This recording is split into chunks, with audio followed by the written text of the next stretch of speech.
बिस्मिल्लाहिर्रहमानिर्रहीम। Dear students, आज का हमारा lecture class 10th chemistry chapter number 11 organic chemistry में जो टॉपिक है शुरू में वो हमने डिस्कस करना है। एक टॉपिक है आपकी बुक में अल्केन एंड अल्काइल रेडिकल। एक तो ये टॉपिक है अल्केन एंड अल्काइल रेडिकल्स। ठीक है, अल्केन देखिए हमने उस दिन भी डिस्कस किया था पहले भी कि ये CnH2n+2 ये हाइड्रोकार्बन का ग्रुप है जो सैचुरेटेड हाइड्रोकार्बन्स में आता है, जिसका ये जनरल फार्मूला होता है। और अल्काइल रेडिकल जो होते हैं ये होता है CnH2n+1। ठीक हो गया। इनमें हमेशा एक हाइड्रोजन जो होता है वो लेस होता है अल्केन से। तो अल्काइल रेडिकल को हम यानी अल्केन से तो हम पहले फेमिलियर हैं ही है ना, लेकिन अल्काइल रेडिकल को हम क्या कह सकते हैं कि अल्काइल रेडिकल जो है it is basically group of atoms obtained by removing one hydrogen from an alkane. ये ऐसे ग्रुप ऑफ एटम्स पे मुश्तमिल एक सब्सटेंसेस होते हैं जिनमें जो बनते हैं तब जब अल्केन में से एक हाइड्रोजन रिमूव कर दिया जाए। अल्केन का एक हाइड्रोजन रिमूव करने से जो ग्रुप ऑफ एटम्स आपके पास बचेंगे they are basically alkyl radicals. इसीलिए इनको मैंने CnH2n+1 लिखा हुआ है, CnH2n+2 नहीं लिखा हुआ, क्योंकि CnH2n+2 तो अल्केन है लेकिन +1 है। इनमें हाइड्रोजन का नंबर हमेशा अल्केन के एक हाइड्रोजन के नंबर से लेस होता है। और इसमें जैसे मैं आपको बता देता हूँ कि जो अल्काइल रेडिकल्स होते हैं ना, अल्काइल रेडिकल का ये तो मैंने जनरल फार्मूला लिख दिया CnH2n+1। और अल्काइल रेडिकल को जनरली हम रिप्रेजेंट करते हैं कैपिटल R से। They are generally represented by the capital R। इनको कैपिटल R से रिप्रेजेंट किया जाता है और इनका जनरल फार्मूला जो है वो CnH2n+1 है। और अब मैं कुछ एग्जांपल दे देता हूँ किसी भी अल्केन को अल्काइल रेडिकल में कन्वर्ट करने का, कि जैसे कि आपके पास एक अल्केन मीथेन है, तो मीथेन CH4 है। मीथेन से एक हाइड्रोजन निकालें तो CH3 बचेगा। CH3 एक हाइड्रोजन कम है तो इसका मतलब है कि कार्बन एक नया बॉन्ड बना सकता है, तो इसका नाम हो जाएगा मीथाइल। मीथाइल इसका जो आखिरी आप कह सकते हैं आखिरी जो एंडिंग 2 अल्फ़ाबेट्स होंगे वो YL होंगे। जैसे ये मीथेन था ना, अल्केन था, तो ये अल्काइल है तो अल्काइल से मीथाइल, CH3 सिंगल बॉन्ड। ठीक है, सिंगल बॉन्ड इसलिए क्योंकि देखें कार्बन के तो 4 बॉन्ड पूरे थे ना, 4 H लगे हुए थे, कार्बन के तो 4 H लगे हुए थे। लेकिन अब क्या है, जब ये मीथेन है लेकिन जब ये मिथाइल बनता है ना तो मिथाइल में देखिए 3 H तो हैं, ये चौथा बॉन्ड खाली हो गया ना। यहाँ पे कोई नया एटम या ग्रुप ऑफ एटम आके ऐड हो सकता है, तो इसीलिए ये जो मिथाइल होता है ना, मीथेन से जब मिथाइल बनता है तो इसमें एडिशन किसी भी कंपाउंड या ग्रुप ऑफ कंपाउंड की पॉसिबल होती है। ये खाली जो बॉन्ड बच गया है, एक जो बॉन्ड वेकेंट बॉन्ड है। मीथेन तो अल्केन था तो उसमें तो वो सैचुरेटेड था, उसमें तो सारे के सारे बॉन्ड जो थे वो कंप्लीट थे। इसी तरह एक एग्जांपल मैं देता हूँ आपको इथेन की। इथेन आपको पता है होता है कंडेंस में लिखूँ तो इसको कहते हैं जी, इसको वैसे हम कहते हैं C2H6। ठीक हो गया। और ये वैसे होता ये है CH3 सिंगल बॉन्ड CH3 होता है। इसका एक हाइड्रोजन निकालें तो बनेगा C2H5। C2H5 बन जाएगा। हाइड्रोजन निकाल दिया ना, अल्केन से हाइड्रोजन निकाला तो ये अल्काइल रेडिकल बन गया। इथेन से बन जाएगा इथाइल, इथाइल C2H5। और ये इसको ऐसे लिखेंगे CH3 तो इथेन था तो ये CH3 होगा, CH2 होगा और एक बॉन्ड अभी खाली है क्योंकि इसका एक हाइड्रोजन निकल गया तो उस हाइड्रोजन का वो बॉन्ड जो है वो वेकेंट हो गया, तो वहाँ पे कोई भी चीज़ आके ऐड हो सकती है। ठीक है, तो इथेन से इथाइल, मीथेन से मिथाइल, और they must have one hydrogen less than their original parental alkane member. ठीक है, तो ये आपके पास अल्केन और अल्काइल रेडिकल का इंट्रोडक्शन हो गया।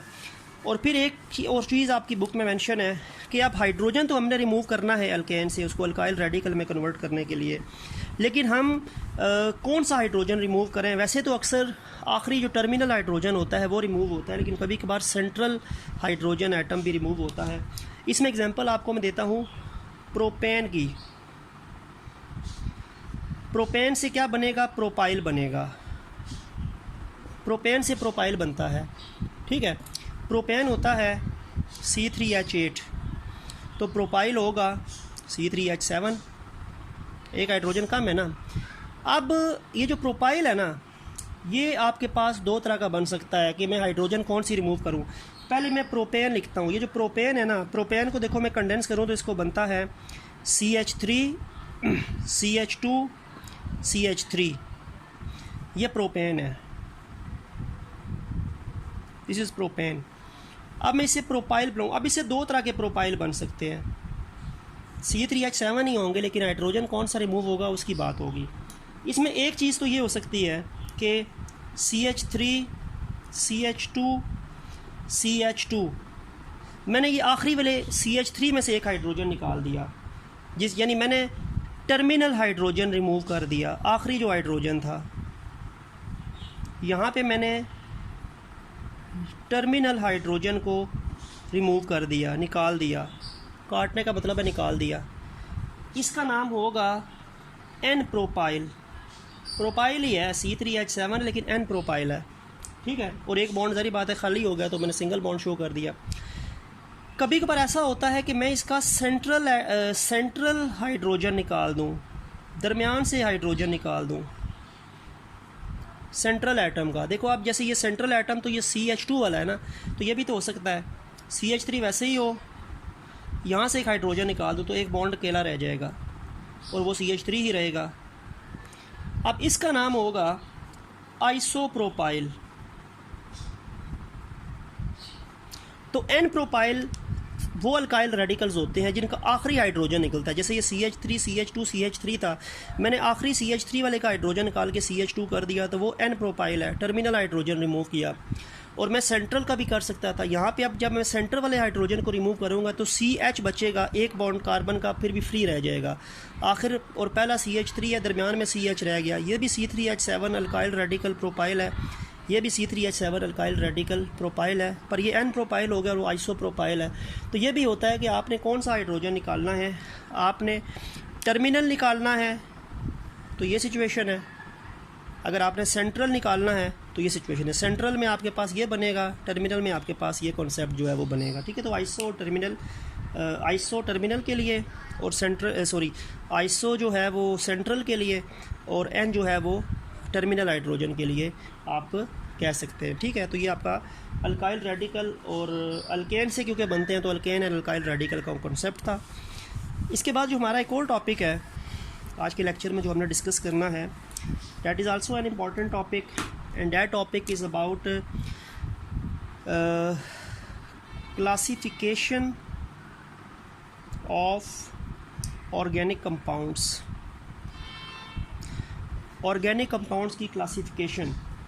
ऑर्गेनिक कंपाउंड को हम शुरू में दो ग्रुप में डिवाइड करते हैं, open chain organic compounds also known as acyclic organic compounds, या क्लोज्ड चेन ऑर्गेनिक कंपाउंड्स और cyclic organic compounds.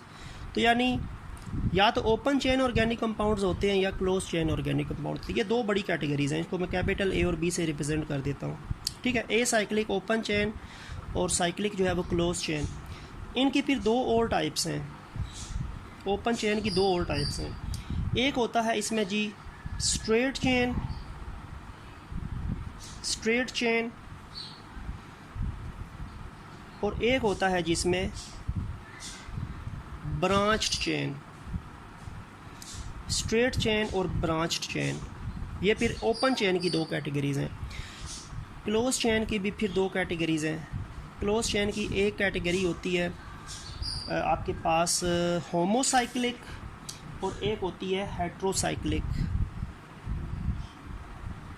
Homocyclic and then heterocyclic.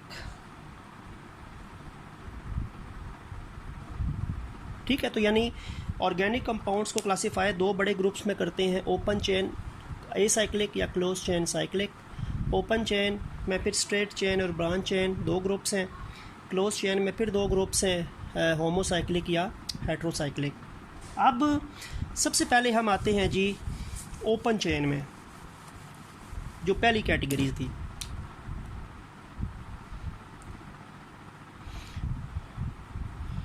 Open chain organic compounds also known as acyclic organic compounds. Open chain organic compounds ऐसे organic compounds होते हैं जिनमें first और last carbon आपस में attach नहीं होते। मैं कहता हूँ चलो ये फर्स्ट कार्बन है, ये सेकंड है, ये थर्ड है, ये फोर्थ है, ये फिफ्थ है, ये सिक्स्थ है। ये फर्स्ट कार्बन हो गया, ये लास्ट कार्बन हो गया। फर्स्ट और लास्ट कार्बन आपस में अटैच नहीं है। जब आपके पास किसी भी ऑर्गेनिक कंपाउंड जो कि ओपन चेन है, उसका फर्स्ट कार्बन और लास्ट कार्बन जब आपस में अटैच नहीं होते, तो ऐसे ऑर्गेनिक कंपाउंड्स को हम ओपन चेन ऑर्गेनिक कंपाउंड्स कहते हैं। They are known as open chain organic compounds. जैसा कि ये मैंने तकरीबन 6 बना दिए ना, ये से 1 2 3 4 5 6, इसी को कर लेता हूँ। इसके पास 3 बॉन्ड हैं हाइड्रोजन के, इसके पास 2 होंगे क्योंकि 4 बॉन्ड कार्बन बनाता है। ये सारे एच हो जाएंगे। ये ओपन चेन है, this is an open chain organic compound. ठीक हो गया।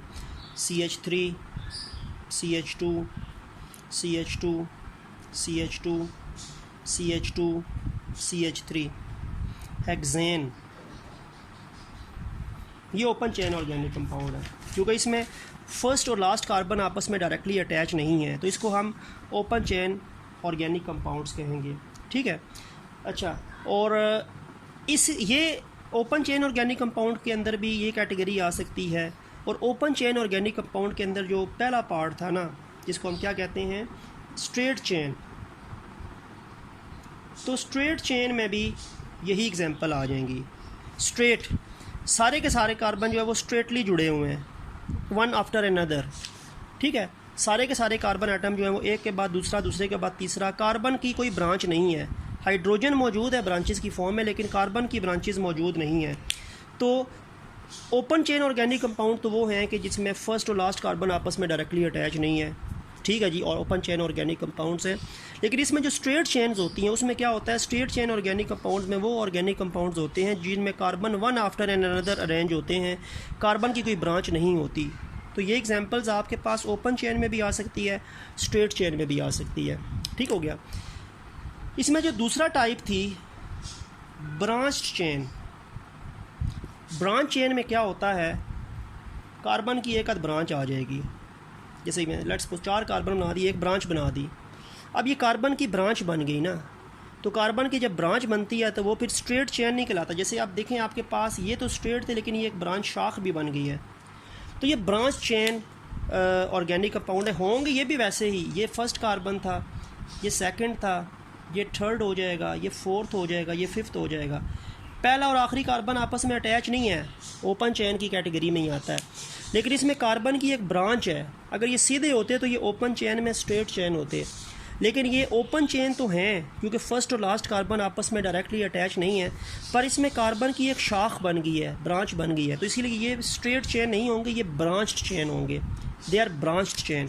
और अगर इसी को मैं बना दूँ 1 2 3 4 बनाए, मैंने ये ब्रांच बना दी है ना, तो देखें इसके पास 3 हाइड्रोजन आ जाएंगे, इसके 3 बॉन्ड बने हैं, एक बनेगा, इसका 1 बना है तो 3 बन जाएंगे, इसके 2 बने हैं तो 2, इसके पास 3 बन जाएंगे। ये सारे हाइड्रोजन्स हो जाएंगे, all of them are hydrogens, ये सारे हाइड्रोजन हो जाएंगे। ठीक है, ये आपके पास कार्बन की एक शाख बन गई थी। एक ये तकरीबन आपके पास 1 2 3 4 5 हो गए ना, तो ये आपके पास बेसिकली पेंटेन है, और इसको हम कहते हैं आइसोपेंटेन। आइसोपेंटेन ये हमने आइसोमरिज्म में भी डिस्कस किया था। ठीक है, है वो C5H12 भी है, लेकिन ये C5H12 स्ट्रेट नहीं है बल्कि C की एक ब्रांच बन गई है। तो जब आपके पास फर्स्ट और लास्ट कार्बन आइटम अटैच ना हो तो वो स्ट्रेट चेन है, और उसके अंदर लेकिन कार्बन वन आफ्टर अनदर मौजूद है तो वो स्ट्रेट चेन है, और अगर कार्बन की एक ब्रांच मौजूद है तो वो फिर ब्रांच चेन है। ये दोनों ओपन चेन के अंदर ही आते हैं, ठीक है। तो ये आपके पास open chain acyclic organic compound की एग्जांपल थी। इसके बाद अगर मैं आता हूँ क्लोज चेन, जो दूसरी मेन कैटेगरी है।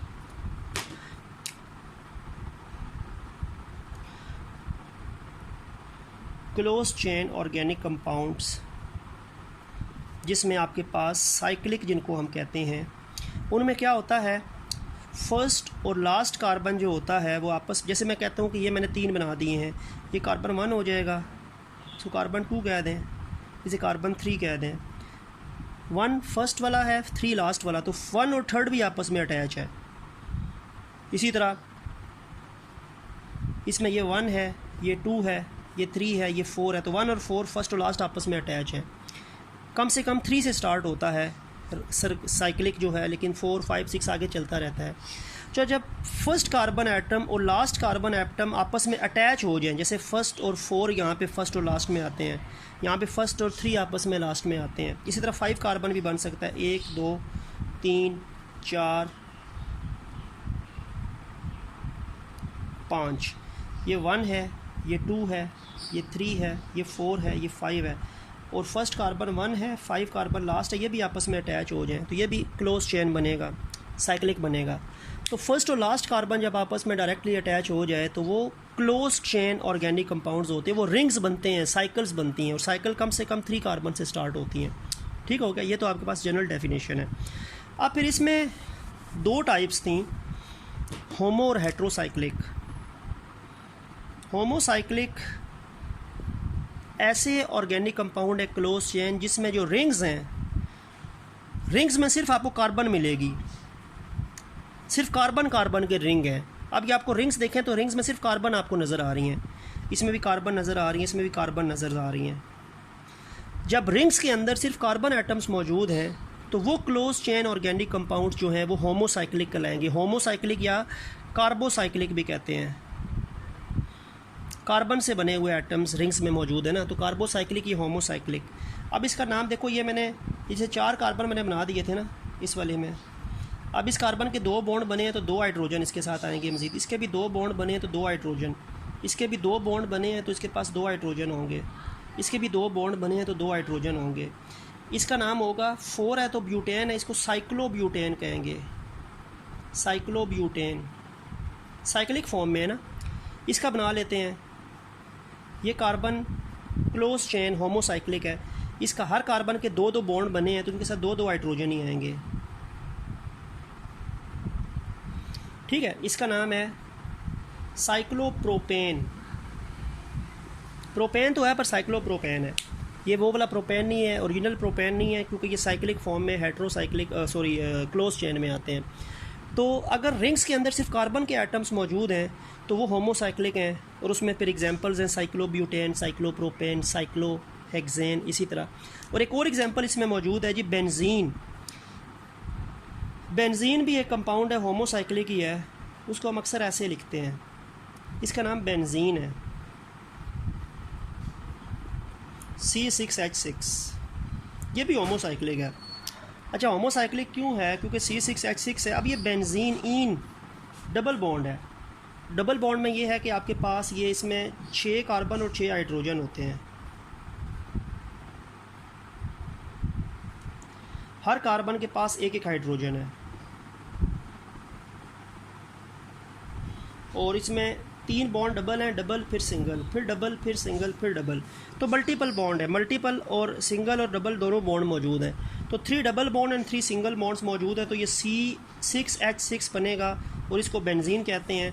और ये डबल बॉन्ड की पोजीशन की वजह से, क्योंकि इसकी पोजीशन डीलोकलाइज्ड बॉन्डिंग होती है, तो इसकी पोजीशन जो होती है उस वजह से फिर हम इसको सर्कल डाल देते हैं। इस सर्कल का यही मतलब है कि इसमें डबल बॉन्ड भी 3 है और सिंगल बॉन्ड भी 3 है, और इसका नाम बेंजीन है। और इसमें भी आप देखो तो रिंग्स के अंदर कार्बन नज़र आ रही हैं, तो ये आपके पास भी होमोसाइक्लिक है ना, रिंग्स जो हैं वो कार्बन से बनी है, तो होमोसाइक्लिक में ये आते हैं। ठीक हो गया।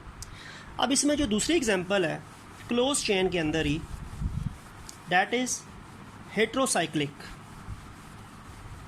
क्लोज चेन में दूसरी टाइप जो है वो हेट्रोसाइक्लिक है, हेट्रोसाइक्लिक। ठीक है, अब हेट्रोसाइक्लिक जो है उसमें बेसिकली क्या चीज़ है, हेट्रोसाइक्लिक में ये होता है कि जो रिंग्स होते हैं, इन रिंग्स के अंदर कार्बन के अलावा भी कोई एटम आ सकता है। सल्फ़र आ गया, देखें ये सारे कार्बन थे, लेकिन इस रिंग के बनाने में ये सल्फ़र आ गया, ठीक हो गया। या ये कार्बन थे, इस रिंग के बनाने में ये फास्फोरस आ गया।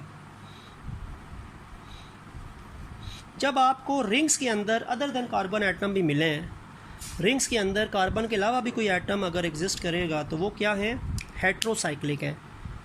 अच्छा, ये भी एक और चीज़ भी मैं आपको बता दूँ, बड़ा इंपॉर्टेंट पॉइंट है। जब आपके पास ये रिंग बने हुए हैं ना, इस रिंग में कोई भी एटम शो ना हो रहा हो, जैसे ये 5 मेंबर्ड रिंग है, इस रिंग में कोई भी एटम, कोई भी मेंबर शो ना हो रहा हो, तो इसमें ऑब्वियसली ये बात होगी कि अंडरस्टैंडिंग बात होगी, आपने याद रखनी है कि ये कार्बन के ही हैं। जब आपके पास रिंग्स बने हुए हैं और रिंग्स में कोई एटम शो नहीं हो रहा, तो इसका मतलब है कि ये कार्बन के ही हैं, होमोसाइक्लिक हैं। ठीक है, कभी कभार अक्सर ऐसा होता है कि आपको बुक में रिंग्स बने हुए नज़र आते हैं, पर रिंग्स के अंदर इस तरह करके मैंने कार्बन या फास्फोरस के एटम्स की तरह कोई चीज़ डिफ्रेंशिएट नहीं की हुई। तो अगर आपके पास रिंग्स बने हुए हैं और कोई भी एटम्स शो नहीं हो रहे, तो वो कौन से एटम्स होंगे, वो कार्बन एटम्स होंगे। They are carbon atoms, understood है कि वो कार्बन एटम्स हैं। लेकिन अगर वो हेट्रोसाइक्लिक कंपाउंड है ना, तो उसमें कोई एक ना एक कंपाउंड कार्बन के अलावा उसको शो किया होगा। जैसा कि मैं कंपाउंड आपके सामने लिखता हूँ, इसमें N लिख दिया है और ये 3 सिंगल बॉन्ड है, 3 डबल बॉन्ड है।